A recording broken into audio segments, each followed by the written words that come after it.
On dit que dans un village de Mali, vivait une fille à la beauté rare et captivante. À la fleur donc de l'âge, il fallait donc, comme toutes ses copines, comme toutes ses camarades, trouver aussi un mari, un compagnon de vie. Parmi les différents candidats, elle a accepté celle d'un Karamoko, d'un marabout, qui avait une très grande réputation dans la zone. Après quelques mois de mariage, 2-3 mois de mariage, il y a un jeune homme qui est tombé amoureux,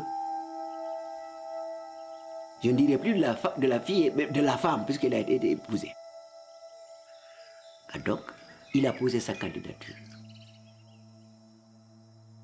La femme n'a pas donné une réponse. Il dit, donne-moi le temps de réfléchir. Le monsieur revient encore. La femme, finalement, a fini par mordre à l'appât. Elle a accepté. La femme aussi a pris la ferme décision, vaille que vaille, de rendre visite à son ami. C'était dans la nuit du jeudi au vendredi. 2 heures du matin, 3 heures du matin, tout est calme.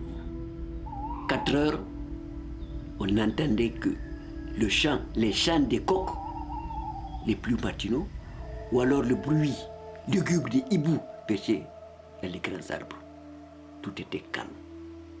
C'est à cet instant mystérieux qu'elle a quitté la case sans que son mari ne se rende compte. Elle a franchi le portail pour prendre la direction du nord. Elle quitte son foyer conjugal sans savoir qu'elle ne retournera plus dans ce foyer. Son mari se lève, ne sachant toujours pas que sa femme est allée hors du village. 7 heures, il ne voit pas sa femme. 8 heures, il ne voit pas sa femme. 9 heures, il ne voit pas sa femme. Il a tout de suite compris que la femme est allée ailleurs.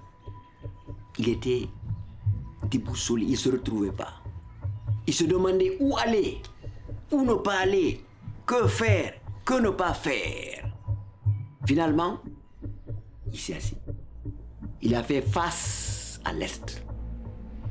Il a tendu les mains au ciel pour dire ceci. Dieu, créateur de toutes les créatures, ma femme m'a trahi.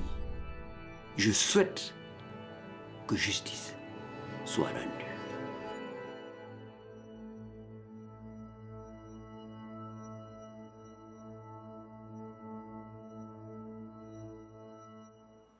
Il paraît donc que ces prières-là qui ont été exaucées par le Créateur, et la femme a été transformée en roche que le monde entier observe et contemple. Nul n'est infaillible. Et les humains se trompent toujours. Si chaque fois que quelqu'un commet une faute, il est sanctionné, ce sera aussi pas bon. Nous avons dit que bon, à partir du jour, la dame, qu'elle est réhabilitée. Elle est réhabilitée et que désormais on l'appellera Néné Fouta depuis 1999.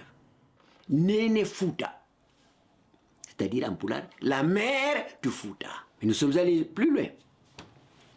Nous nous sommes dit que si on appelle, on rebaptise la dame là Néné Fouta, c'est un peu paradoxal que la mère de tout le Fouta soit une traîtresse.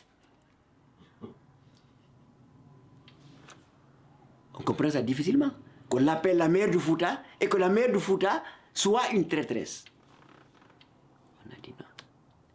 Donc, elle était réhabilitée. Alors, on continue à dire qu'elle est là.